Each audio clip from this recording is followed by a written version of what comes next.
నమస్కారం, RBN news కి స్వాగతం. హెడ్లైన్ చూద్దాం. జనజాతర సభలో ఆకట్టుకున్న రాహుల్ రేవంత్ ప్రసంగాలు.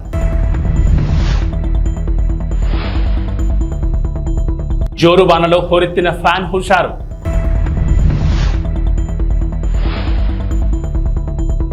వైఎస్ఆర్సీపీ ఎమ్మెల్యే అభ్యర్థి కంబం విజయరాజు ఎన్నికల ప్రచారం. మహానేత స్వర్గీయ ఇందిరాగాంధీ ప్రాతినిధ్యం వహించిన మెదక్ పార్లమెంట్ నియోజకవర్గం నుంచి పోటీ చేస్తున్న నేల మధు ముదిరాజ్ కు కాంగ్రెస్ అధినేత రాహుల్ మద్దతు పలికారు. ఈ సందర్భంగా రాహుల్ గాంధీ మాట్లాడుతూ బీజేపీ రాజ్యాంగాన్ని మార్చి సామాన్య హక్కులను హరించేందుకు చూస్తోందని ఆరోపించారు. బీజేపీ మళ్లీ గెలిస్తే పేదలకు బీసీ, ఎస్సీ, ఎస్టీ, అనగాండ వర్గాల కింద రిజర్వేషన్లు రద్దు చేస్తుందని పేర్కొన్నారు. ముఖ్యమంత్రి రేవంత్ రెడ్డి మాట్లాడుతూ కాంగ్రెస్ పార్టీకి ప్రజల్లో వస్తున్న ఆదరణ చూసి ఓర్వలేక బీజేపీ, బీఆర్ఎస్ పార్టీలు కుట్రలు చేస్తున్నాయని ఆరోపించారు. ఈ కార్యక్రమంలో దామోదర్ రాజనరసింహ, జగ్గారెడ్డి, కొండా సురేఖ, సర్పంచులు, ఎంపీటీసీలు, మండల కాంగ్రెస్ అధ్యక్షులు పాల్గొన్నారు.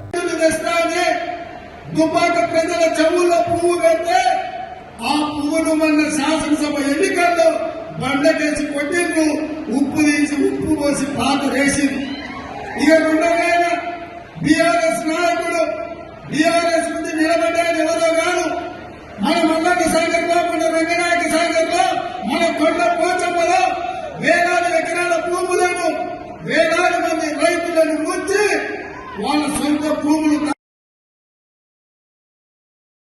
मनरेगा పథకంలో భాగంగా ఈ రోజు కార్మికులకు 250 రూపాయలు దొరుకుతూ ఉన్నాయి.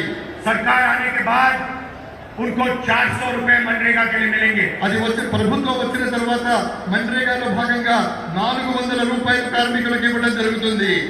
और जो आशा और आंगनवाड़ी में महिलाएं काम करती हैं, उनकी आमदनी हम दुगनी करने जा रहे हैं. ఎవరైతే ఆశాలో ఉన్నారో, అంగన్వాడీలో పనిచేస్తున్నటువంటి మహిళలు ఉన్నారో వాళ్ళకు వచ్చేటటువంటి సంపాదన ఏదైతే ఉందో దాన్ని మేము రెట్టింపు చేస్తాము. గట్టిగా చెప్పండి కొట్టండి. भाइयों बहनों, मैं आपको साफ बताना चाहता हूँ. స్నేహితులారా, సోదర సోదరీమణులారా, నేను మీకు స్పష్టంగా చెప్పాలనుకుంటున్నాను. एक लाइन में मैं आपको इंडिया सरकार के बारे में बताना चाहता हूँ. కేవలం ఒకే ఒక పంక్తిలో, ఒకే ఒక లైన్లో, ఒకే ఒక వాక్యంలో నేను ఇండియా ప్రభుత్వాన్ని గురించి నేను చెప్పాలనుకుంటున్నాను. जितना पैसा नरेंद्र मोदी जी ने हिंदुस्तान के अरबपतियों को दिया है, उतना ही पैसा हम हिंदुस्तान के गरीब लोगों के बैंक अकाउंट में डालने जा रहे हैं. ఎంత సొమ్మైతే నరేంద్ర మోడీ గారు కోటీశ్వరులకు, ధనవంతులకు, కుబేరులకు ఇచ్చారో అంత సొమ్మును మేము పేదల యొక్క బ్యాంకు అకౌంట్లలో వేస్తాము. अंत में भाइयों बहनों, ये अंबेडकर जी का संविधान है, गांधी जी का संविधान है, इसकी हम सबको मिलकर रक्षा करनी है. స్నేహితులారా, నేను చేతిలో పట్టుకున్నటువంటి పుస్తకం ఏదైతే ఉందో అది అంబేద్కర్ గారు రాసినటువంటిది, గాంధీ గారి స్వప్నం. కాబట్టి ఆ పుస్తకాన్ని, ఆ సంవిధానం అంటే ఆ రాజ్యాంగాన్ని పరిరక్షించుకోవాల్సిన బాధ్యత ప్రతి భారతీయుడి మీద ఉంది. रिजर्वेशन की रक्षा करनी है, पब्लिक सेक्टर की रक्षा करनी है, किसानों, मजदूरों, बेरोजगार लोगों को की रक्षा करनी है. రిజర్వేషన్ల ఫలితంగా రిజర్వేషన్లను మనం కాపాడుకోవాలి.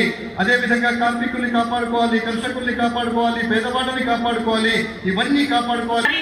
పక్షపాతి బీసీలు బాగా బతకాలి, వాళ్ళు బాగా ఉండాలి అనేటువంటి ఆలోచనతోటి మేనిఫెస్టోలో బీసీ గణన చేయమని చెప్పడం మనందరికీ కూడా అదృష్టంగా భావించాలి. మరి ఈరోజు బీజేపీ పార్టీ మైనార్టీల రిజర్వేషన్ తీసేస్తాము అని మాట్లాడుతూ మైనార్టీ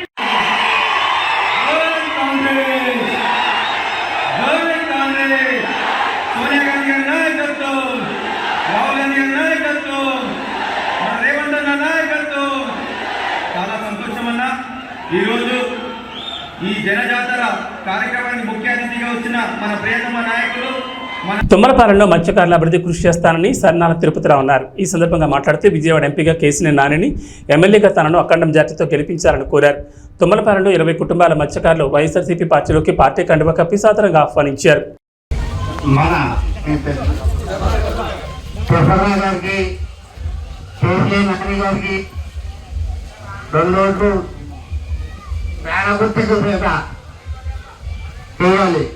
అయితే ఒకటి పోయినసారి చంద్రబాబు నాయుడు గారు వస్తారని అన్నారు. అయితే చంద్రబాబు నాయుడు వస్తే కలకత్తా నుంచి పుణ్యవాడ గారి నుంచి బెంగళూరు దాకా వెయ్యి తీసేపడంగా అప్పుడే జరిగింది. ఇప్పుడు కూడా చంద్రబాబు నాయుడు గారిని ఓటు వేస్తే ఇది ఇప్పుడు మన ముందే బేస్ కూడా పార్టీ చేస్తారు, కంపల్సరీగా అవుతారు. పార్టీ చేస్తారు. చంద్రబాబు నాయుడు గారు సీఎంగా అవుతే ఒక భూమి తప్ప చర్చలు తప్ప మన ఉండే బేస్ కూడా పార్టీ చేయగలుగుతారు. మనం ఎక్కడో ఇతర రాజ్యాలు కూడా కానీ దేవి కానీ అవకాశం ఉండదు. దయచేసి 2 ఓట్లు కూడా పేదగుట్టుకు వెళ్ళాలని ప్రార్థన. అలాగే జగన్ వల్ల లబ్ధి పొందడంటే ఎవరు లేరు. ఆ పార్టీ ఈ పార్టీ లేదు. తెలుగుదేశం పార్టీ అయినా, వైసీపీ పార్టీ అయినా, జనసేన పార్టీ అయినా, ఏ పార్టీ వాళ్ళైనా ప్రతి రేషన్ కార్డు కూడా 1,00,000 రూపాయలకి ఇస్తాయి. అమ్మఒడి అవుతూనే ఉన్నాయండి. వేరే మొత్తం మీద మీరు లెక్క చూసుకుంటే 1,50,000 తుమ్మలపాలెం వైఎస్ఆర్ కాంగ్రెస్ పార్టీ నాయకులకు, కార్యకర్తలకు, సానుభూతి పరులకు, ఈ గ్రామ ప్రజానీకానికి అందరికీ కూడా పేరు పేరున నమస్కారాలండి. రేపు 13వ తారీఖు జరుగుతున్న ఎలక్షన్లో ఇక్కడ ఈ నియోజకవర్గానికి నేను ఎమ్మెల్యేగా, కేశినేని నాని గారి ఎంపీగా పోటీ చేస్తూ ఉన్నాం. మీ ఆశీస్సులు, మీ ఆదరణ అందరూ కూడా ఇవ్వాలని మేమంతా కూడా కోరుకుంటూ ఉన్నాం. కొంతమంది చెప్తా ఉన్నారు, ఈ 5 సంవత్సరాలు బట్టి మేము అది చేసాం, ఇది చేసాం అని చెప్తా ఉన్నాడు. ఇవాళ జగన్మోహన్ రెడ్డి గారు ఇచ్చిన ప్రతి ఒక్క పథకాన్ని కూడా ప్రతి ఒక్కళ్ళకి కూడా ఇంటికి తీసుకెళ్ళి ఈరోజు వైఎస్ఆర్ కాంగ్రెస్ పార్టీ ఇవ్వడం జరిగింది. అవి ఏం జరగలేదు, అవి ఏం ఇవ్వలేదు అని చెప్తూ ఉన్నాడు. ఇక్కడ చాలామంది పెద్దలు ఉన్నారు, మీ అందరికీ తెలిసినవి. ప్రతి ఒక్క ఇంటికి కూడా ఏ పార్టీలకి సంబంధం లేకోకుండా అందరికి కూడా ప్రతి ఒక్క సంక్షేమ పథకం ఇంటికి వెళ్ళింది. అభివృద్ధి అనేది ఎక్కడ ఏది కావాలో జరుగుతూ ఉన్నది. అవి కూడా ఇన్ని అబద్ధాలు ఆడుతూ ఉన్నాడు. ఇట్లాంటి అబద్ధాలకు పోలవరం నియోజకవర్గం టీ నరసాపురం మండలం బొర్రంపాలెం గ్రామంలో జడ్పీటీ సభ్యులు సామంతపూడి సూరిబాబు ఆధ్వర్యంలో బీసీ ఆత్మీయ సమావేశం నిర్వహించారు. ఈ కార్యక్రమానికి ముఖ్య అతిథిగా పోలవరం శాసనసభ్యులు తెల్లం బాలరాజు, కారుమూరి సునీల్ కుమార్ పాల్గొన్నారు.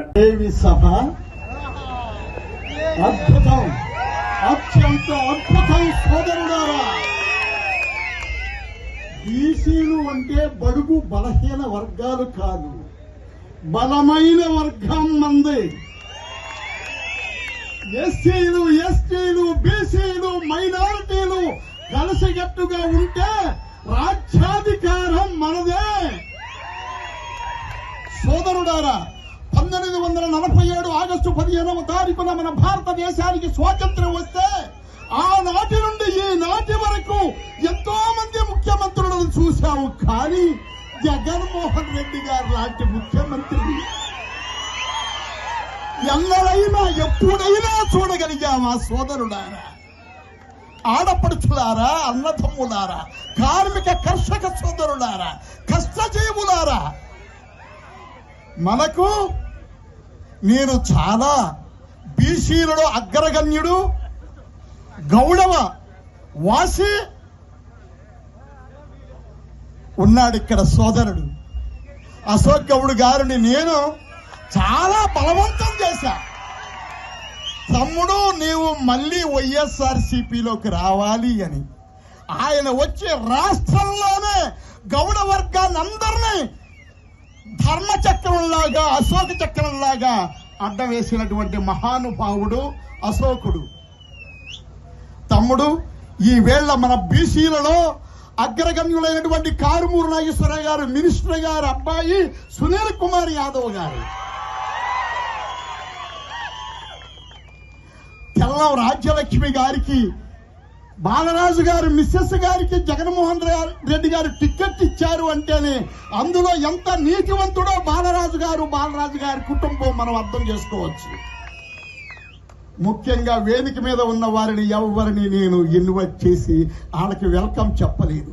వేదికను అలంకరించిన మహానుభావులారా, ఎంతో ఉత్తములారా, మీరందరూ కూడా చెప్పింది చెప్పకుండా చెప్పగలిగినటువంటి మహామేధావులు మీరందరూ కూడా స్టేజీని అలంకరించిన మీకందరికి కూడా మరొక్కసారి జగన్మోహన్ రెడ్డి గారి తరపున, సూరిబాబు గారి తరపున, మా అశోక్ గౌడ్ గారి తరపున మీకు మనవి చేస్తున్నాను. ప్రకాశం జిల్లా పెద్దదోర్నాలపట్నంలోని లహరి ఫంక్షన్ హాల్లో ఎర్రగొండపాలెం నియోజకవర్గ జనసేన కార్యకర్తల ఆత్మీయ సమావేశంలో నియోజకవర్గ టీడీపీ కూటమి ఎమ్మెల్యే అభ్యర్థి గూడూరు ఎరిక్షన్ బాబు పాల్గొన్నారు. ఈ సందర్భంగా మాట్లాడుతూ నియోజకవర్గంలో టీడీపీ కూటమి గెలిపే లక్ష్యంగా ప్రతి ఒక్క జన సైనికుడు పనిచేయాలని పిలుపునిచ్చారు. టీడీపీ, జనసేన, బీజేపీ నాయకులు కార్యకర్తలతో కలిసిమెలిసి పనిచేసి తెలుగుదేశం పార్టీ విజయాన్ని కృషి చేయాలని తెలిపారు. ఎర్రగొండపాలెం నియోజకవర్గంలో ఉన్న టీడీపీ, జనసేన, బీజేపీ కార్యకర్తలందరూ ఒక కుటుంబంలా ముందుకెళ్తామని తెలిపారు. ఈ అవసరం ఉన్న ఎరిక్షన్ బాబు అనే వ్యక్తి అందరికీ ముందుంటారని తెలిపారు. ఈ కార్యక్రమంలో ఎర్రగొండపాలెం నియోజకవర్గ టీడీపీ, జనసేన, బీజేపీ నాయకులు కార్యకర్తలు పాల్గొన్నారు.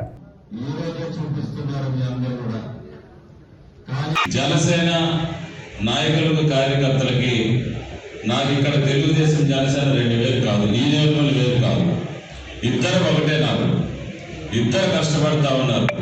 వారికి కూడా అవకాశాలు కల్పించాల్సిన అవసరం భవిష్యత్తులో ఎంతైనా ఉంది. మా బాధ్యత. ఎందుకంటే వాళ్ళు కూడా 10 సంవత్సరాల నుంచి పార్టీ పెట్టి పవన్ కళ్యాణ్ గారు కార్యకర్తల కష్టం మీద పార్టీ నడుపుకొని ముందుకెళ్ళాడు. చంద్రబాబు నాయుడు గారు జైల్లో ఉన్నప్పుడు ఆయన పరామర్శించడానికి లోపలికి వెళ్ళి బయటకు వచ్చిన 1 నిమిషం కూడా మేమెవరు కూడా ఊహించలే. లోపల ఆయన పరిస్థితి తెలుసుకొని బయటకు వచ్చి చంద్రబాబు నాయుడు గారితో కలిసి రేపు మేము పోటీ చేయబోతున్నాం ఆంధ్రప్రదేశ్. ఆయన ప్రకటించిన వెంటనే ఆ రోజే తెలుగుదేశం పార్టీ కార్యకర్త నాయకుల గుండెల్లో పవన్ కళ్యాణ్ గారు నిలిచిపోయారనే వాస్తవం ఇది సత్యం. ఈ రాక్షస పరిపాలన అంతమందించేదాన్ని, ఈ రాష్ట్రంలో జగన్మోహన్ రెడ్డి గారిని వారి యొక్క అరాచకాల్ని అంతమందించేదానికి పవన్ కళ్యాణ్ గారి మద్దతు ఆ సమయంలో మనకి కొండంత అండగా ఇచ్చినటువంటి మాట వాస్తవం అని చెప్పేసి శ్రేణులందరూ కూడా నేను తెలియజేసుకుంటా ఉన్నాను.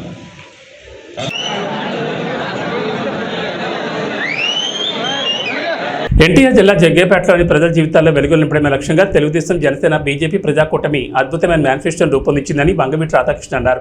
ఎన్టీఆర్ జిల్లా జగ్గేపేట నియోజకవర్గం కూటమి అభ్యర్థి విజయాన్ని కాంక్షిస్తూ కూటమి ఎమ్మెల్యే అభ్యర్థి శ్రీరామ్ రాజగోపాల్ తాతయ్యతో కలిసి జగ్గేపేట మండలంలో గండ్రాయి, మల్కాపురం గ్రామాల్లో ఎన్నికల ప్రచారం నిర్వహించారు. 3 రోజులు మనం అంతా క్యాంపెయిన్ చేయడానికి ఉంది. ఎక్కువసేపు మాట్లాడకుండా దయచేసి మిమ్మల్ని అందరూ ఒకటే ఆలోచించమని చెప్పి కోరుతా ఉన్నాం. ఈ ల్యాండ్ టైటిలింగ్ యాక్ట్ అని చెప్పని కొత్తగా జగన్ రెడ్డి గారు తీసుకొస్తా ఉన్నారు. మీ అందరికీ ఏదో ఒక స్థలము లేదంటే పొలం ఏదో ఒకటి మీ పేరు మీద ఉంటుంది కదా, అది మీ హక్కే కదా, అది మీరు కష్టపడి సంపాదించుకుందే కదా. కొత్తగా ఆయన మీకు హక్కు, మీ స్థలం మీద మీకు హక్కు కల్పించడానికి ఆయన చట్టం తీసుకొచ్చి కాగితాలు ఆయన దగ్గర పెట్టుకుంటారని చెప్పంట. అలాంటి వాళ్ళు నమ్మచ్చా లేదని చెప్పని కూడా అందరూ ఒకసారి ఆలోచించమని చెప్పని కోరుతా ఉన్నాం. అది సంక్షేమం పేరని చెప్పని మొత్తం అందరి దగ్గర దోచేసి ఇవాళ ఎన్నికల వేళల్లో ప్రతి అభ్యర్థికి, అధికార పార్టీ అభ్యర్థికి మీకు 5,000 రూపాయలు ఓటుకి ఇవ్వమని చెప్పని పంపించారు. 5,000 రూపాయలు ఓటు తీసుకోండి, తప్పకుండా ఓటు మాత్రం మన తాతయ్య గారికి ఇవ్వమని చెప్పని కోరుతా ఉన్నాం మిమ్మల్ని అందరినీ. 5,000 మన ప్రభుత్వం ఇప్పుడు 500-600 రూపాయలు ఉంటే ఈరోజు 1000 రూపాయలు దాటిపేసి గ్యాస్ సిలిండర్. దాని దృష్టిలో ఉంచుకున్న నాయకుడు దీపం పథకం ద్వారా ప్రతి ఇంటికి కూడా సంవత్సరం 3 గ్యాస్ సిలిండర్ కూడా అందజేయడం జరుగుతుంది. అదేవిధంగా ఆర్టీసీ బస్ ఛార్జీలు ఈ ప్రభుత్వం వచ్చిన తర్వాత 5-6 సార్లు బస్ ఛార్జీలు పెరిగినాయి. దాని దృష్టిలో ఉంచుకున్న మన నాయకుడు మహిళల కోసం ఆర్టీసీ బస్సులో ఉచిత ప్రయాణం కూడా కల్పించబోతారని చెప్పి కూడా తెలియజేస్తా ఉన్నాం. ప్రత్యేకంగా యువత కోసం లోకేష్ బాబు పాదయాత్ర చేస్తా ఉంటే చాలామంది యువత వాళ్ళ యొక్క సమస్యలు చెప్పారు. చదువుకున్న ఉద్యోగాలు లేవు. మన ప్రభుత్వం వచ్చిన తర్వాత యువతకు ఉద్యోగం కల్పించడం, ప్రభుత్వ ఉద్యోగాలు ఒకవైపు, పరిశ్రమ స్థాపించి ప్రైవేట్ ఉద్యోగాలు, అదేవిధంగా ఐటీ సంస్థలు ఏర్పాటు చేసి ఐటీ జాబ్ కూడా 20 లక్షల మంది ఉద్యోగాలు కల్పిస్తారు.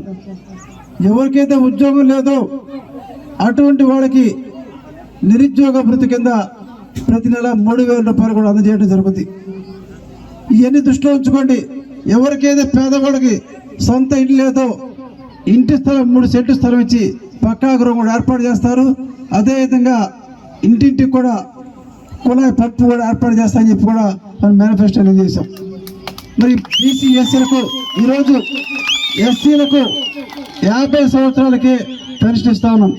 ఎస్సీలతో పాటు బీసీలకు కూడా రాబోయే రోజుల్లో మన ప్రభుత్వం వచ్చిన తర్వాత 50 సంవత్సరాలకే వృద్ధాప్య పెన్షన్ కూడా ఇవ్వడం జరుగుతుంది.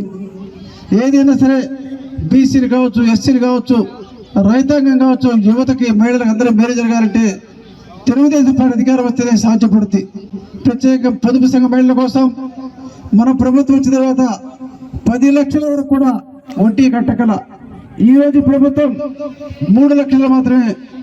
తాడేపల్లిగూడెంలో దేవాదాయ ధర్మాదాయ శాఖ మంత్రి కొట్టు సత్యనారాయణను ప్రభుత్వ కార్యాలయం నుంచి ఉద్యోగులు బయటకు పంపన్నారు. తాడేపల్లిగూడెంలో పోస్టల్ బ్యాలెట్ ఓట్లు వేస్తున్న ఉద్యోగులను బెదిరించిన మంత్రి కొట్టు సత్యనారాయణపై ఉద్యోగులు తిరగబడ్డారు. మీరు బెదిరిస్తే బెదిరిపోయే రోజులు పోయాయి, భయపడిపోయేవాడు ఎవరూ లేరని అన్నారు. మీ కాలం చెల్లిందంటూ మంత్రిపై ఉద్యోగులు తిరగబడడంతో పోలీసుల సాయంతో జారుకున్న పరిస్థితి నెలకొంది.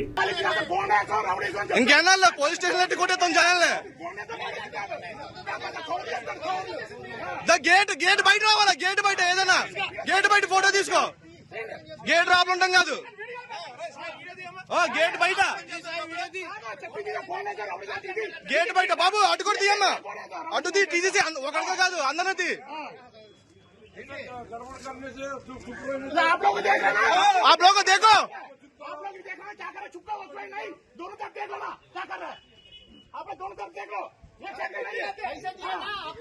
पैसा दिए ना क्या पे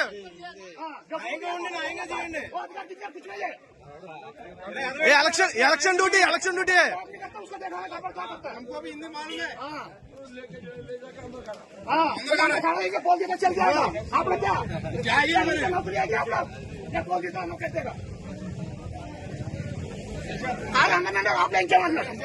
ఏ హత్రం ఇంకా అయిపోయింది, రోజులు అయిపోయింది, బెదిరించి భయపడే రోజులు అయిపోయినాయి అందరి దగ్గర. క్యాండిడేట్ తిరగచ్చు రాబులా, క్యాండిడేట్ రాబుల పని ఏంటి?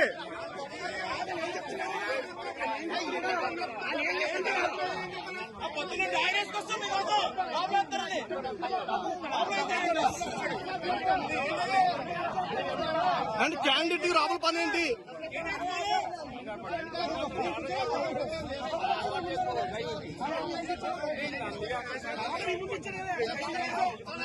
శ్రీరామ్ రాజగోపాల్ విజయాన్ని కాంక్షిస్తూ వారి కుటుంబీకులు, కౌన్సిలర్ రామలక్ష్మి, మాజీ కౌన్సిలర్ కొరకుట్టి సైదుల ఆధ్వర్యంలో ఆలయ ప్రధాన అర్చకులు శ్రీరంగం శ్రీనివాచార్యుల బృందం ఆధ్వర్యంలో విశేష పూజలు జరిపి హోమం నిర్వహించారు. వారి విజయం తథ్యమవ్వాలని భగవంతుని సేవలో కార్యకర్తలు, అభిమానులు పాల్గొన్నారు. శ్రీరంగస్య ఉత్తరదిక్ప్రదేశగంగా కావేర్యోర్మధ్యదేశే శోభనస్థలే సమస్తదేవతా భగవద్భాగవత ఆచార్య సన్నిధౌ అస్మిన్ వర్తమాన వ్యావహారికర్ణాయ నమః, కల్పనేత్రాయ నమః, సుముఖాయ ప్రవిష్టితాయ నమః, మధ్యమేకలాయాం చండాయ నమః, ప్రచండాయ నమః, భద్రాయం సుభద్రాయ నమః, భుజాయ నమః, విజయాయ నమః, ధాత్రే నమః, విధాత్రే నమః, మూఢమేకలాయాం రవీంద్రాయ నమః, రమత్తయే నమః, ఓం హం యమాయ నమః, షణ్వరుణదే నమః, వరుణాయ నమః, నింబాయదే నమః, కుబేరాయ నమః, ఓం ఈశానాయ నమః. ఏతేంద్రాదయః దివ్యాభరణవస్త్రసంయుక్తాః అగ్నిముఖాదవ్యాతవ్యాః. ఓం విద్జ్వాలయామి ఓం ఇతి శోభముద్రయా అమృతీకరోమి. ఓం రమగ్నయే నమః. అగ్నిందూతం వృణీమహే హోతారం విశ్వవేదసం అస్య యజ్ఞస్య సుకృతం. ఓం రమగ్నయే నమః. ఎన్టీఆర్ జిల్లా తిరువూరు, గంపలగూడెంలో వైసీపీ ఎంపీ, ఎమ్మెల్యే అభ్యర్థులు ఎన్నికల ప్రచారం నిర్వహించారు. ఈ సందర్భంగా జగన్ను గెలిపి మాజెండా అని ప్రజలు నినాదాలు చేస్తున్నారు. ఎంపీ కేసినేని నాని, ఎమ్మెల్యే అభ్యర్థి నల్లగట్ల స్వామిదాసులకు అపూర్వ స్వాగతం పలికారు. ప్రచారంలో మహిళలు, కార్యకర్తలు వేలాదిగా కథం తొక్కారు.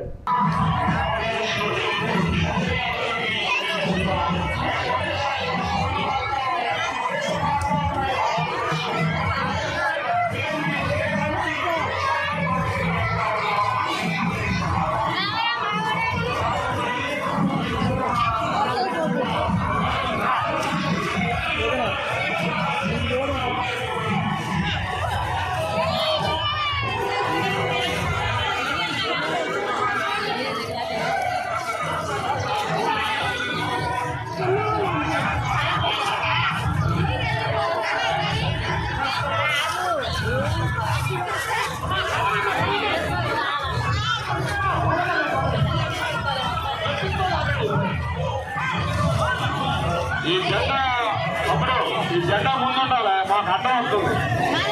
మంచి గెలపట్ల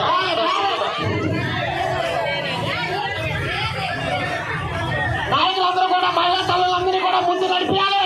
ఎక్కడో అక్కడే పక్కన వెళ్ళిపోతున్నారు, అలా జరగకుండా చూడండి.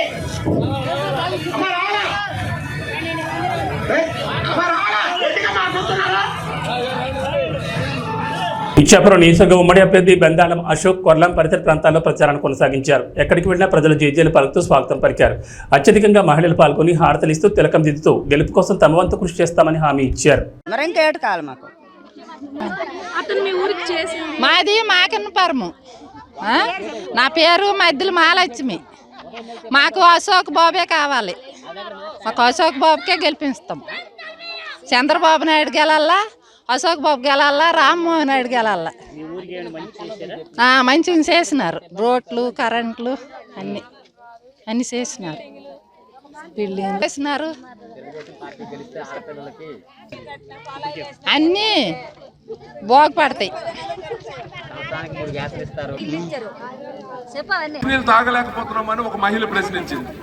మహిళ ప్రశ్నించిన వెంటనే సాయంత్రం అక్కడ ఉన్నటువంటి వైసీపీ గూండాలు వెళ్ళి ఆమెను ట్రాక్టర్తో గుద్ది చంపేశారు. ఈరోజు దాని మీద కేసు లేదు. ఒక చిన్న కుర్రోడు వాళ్ళ అక్కని ఎందుకు ఏడిపిస్తున్నారని అడిగితే 10వ తరగతి కుర్రోడిని పెట్రోల్ పోసి తగలబెట్టేశారు. కేసు లేదు. ఇక్కడ మన నియోజకవర్గంలో ఒక వాలంటీరు ఒక వ్యక్తికి తల మీద నరికితే 18 కుట్లు పడితే కేసు లేదు. ఈ రకంగా కొంతమందిని పోలీస్ డిపార్ట్మెంట్ ని వాళ్ళ గుప్పెట్లో పెట్టుకుని ప్రజల్ని భయభ్రాంతులకు గురి చేయడం. ఇక పనికిమాలిన వ్యవస్థ మీకు తెలుసు, వాలంటీర్ వ్యవస్థ. అది ఎంత పనికిమాలిన వ్యవస్థ అంటే వాడికేమో జీతం అట మన డబ్బుల్లోంచి ఇవ్వాలట. మన డబ్బులని ఎందుకన్నానంటే మనం కొన్న పప్పు ఉప్పు మీదకి వచ్చినటువంటి ట్యాక్స్ ని 5,000 రూపాయలు హానరేంగా ఈరోజు వాలంటీర్లకు ఇస్తున్నారు. మన డబ్బు ఆడికి ఇస్తే ఆడొచ్చి మన భుజాన్ని కూర్చుంటున్నాడు. మీరు తెలుగుదేశం వాళ్ళు మీటింగ్కి వెళ్తే మీకు పెన్షన్ కట్ చేస్తాం, మీకు తెలుగుదేశం వాళ్ళు మీటింగ్లకు వెళ్తే మీకు రేషన్ కార్డు కట్ చేస్తాం, లేకపోతే అమ్మఒడి ఇవ్వం అని బెదిరిస్తున్నాడు. ఈరోజు వచ్చి మన మీద పెత్తనం చెలాయించే ప్రయత్నం. ఈ మధ్యన ఇంకో కొత్త డ్రామా. పాపం పెన్షన్ తీసుకుంటున్నటువంటి పెద్దవాళ్ళు ఇక్కడ చాలా మంది ఉన్నారు. ఎలాంటి డ్రామాలు ఆడుతున్నారంటే, అమ్మ నాకు తెలియక అడుగుతాను, 5,000 రూపాయలు నీకు ప్రభుత్వం ఇస్తుంది కదా, ప్రభుత్వం ఇస్తుంది. ప్రభుత్వం ఇస్తే నువ్వు ఎవరికి పనిచేయాలి? ప్రభుత్వంకా పార్టీకా? ప్రభుత్వానికి పనిచేయాలి. మరి ఈరోజు నువ్వెందుకు రాజీనామా చేశావు? ఎందుకంటే ఎలక్షన్ కమిషన్ నీకు క్లియర్గా గైడ్ లైన్స్ ఇచ్చింది. ఎట్టి పరిస్థితుల్లో ఎలక్షన్కి సంబంధించినటువంటి ఏ ఒక్క కార్యక్రమంలోనైనా వాలంటీర్ కానీ ఉంటే అక్కడ వాడిని వెంటనే వాడికి క్రిమినల్ కేసులు కట్టి వాడిని ఎట్టి పరిస్థితుల్లో కూడా ఉద్యోగం రాకుండా చేస్తామని చెప్పింది. చెప్పగానే జగన్మోహన్ రెడ్డి ఉలికి పడ్డాడు. వెంటనే ఏం చేశాడు? వాలంటీర్లతో రాజీనామా చేయించి ఈరోజు ఇంటికి ఇస్తున్నటువంటి పెన్షన్లు మీరు వెళ్ళి బ్యాంకుల దగ్గర క్యూలు కట్టాల్సినటువంటి పరిస్థితి కల్పించాడు. ఈ ప్రాసెస్ లో కొంతమంది ముసలి వాళ్ళు చనిపోయారు. మరి ఈ చనిపోయినటువంటి వారికి బాధ్యులు ఎవరండి? ఏమంటే ఈ చనిపోవడం కూడా చంద్రబాబు నాయుడు గారు తప్పని చంద్రబాబు నాయుడు మీద తోసే ప్రయత్నం చేస్తున్నాడు. అంటే తండ్రి శవం పక్కన సంతకాలు తీసుకున్నటువంటి ఈ దగుల్బాజీ వెధవకి ఆఖరికి శవాలతో రాజకీయం చేయడం అలవాటు అయిపోయింది. 2019లో అలపేస్తున్నాడు, అది చంద్రబాబు నాయుడు గారు తప్పు అంటున్నాడు. సో ఈ రకంగా ప్రజల్ని ఇంకా మభ్యపెట్టే ప్రయత్నం చేస్తున్నాడు. మరి మీ అందరికీ తెలుసు, చంద్రబాబు నాయుడు గారిని అరెస్ట్ చేశారు. దాదాపు 60 రోజులు జైల్లో ఉంచారు. 16 నెలలు నేను జైల్లో ఉన్నాను కాబట్టి చంద్రబాబు నాయుడిని ఒక్క నిమిషమైనా జైల్లో ఉంచలేకపోతానా అని ఒక శాడిస్ట్ ఆనందం. ఈ శాడిస్ట్ ఆనందం తీర్చుకోవడానికి చంద్రబాబు నాయుడు గారిని జైల్లో పెట్టారు. అయితే అది మంచిదైంది. ఎందుకు మంచిదైందంటే 2 రకాలుగా మంచిదైంది. ఒకటి, చంద్రబాబు నాయుడు గారు దాదాపు తప్పు చేయలేదు. చంద్రబాబు నాయుడు గారు నాకు తెలిసి రోజుకు 3-4 గంటలు పడుకుంటానేమో, 24 గంటలు పనే చేస్తుంటాడు. ఆ 60 రోజులు జైల్లో ఉండడం వల్ల పెద్ద ఆయన కొంచెం విశ్రాంతి దొరికింది. మొదటి మంచిది. రెండో మంచితనం ఏంటంటే, సహజంగా ఎవడైనా అరెస్ట్ అయితే, ఇప్పుడు మన ఊర్లోనే ఎవడైనా అరెస్ట్ అయ్యాడు అనుకోండి, మనం ఆయన ఒక దొంగలాగా చూస్తాం, మాట్లాడడానికి ఇష్టపడం. మాట్లాడితే నా పక్కనోడు ఎవడైనా నా గురించి తప్పుగా అనుకుంటాడేమో అని దూరంగా ఉంచుతాం. అలాగే జగన్మోహన్ రెడ్డిని జైల్లో పెడితే అటువంటి దొంగలే వెళ్ళి జైల్లో కలిశారు తప్ప వేరే వ్యక్తి అవ్వడం కూడా ఆయన పట్టించుకోలేదు. సమయం ఇది. ఎందుకంటే ఇంకా 3 రోజులు ఉంది. ఈ 3 రోజుల్లో మరి రామరావణ యుద్ధం జరగబోతుంది. మీ అందరికీ తెలుసు. జగన్ ఏబీ బులెటిన్ విశేషాలు. నమస్కారం.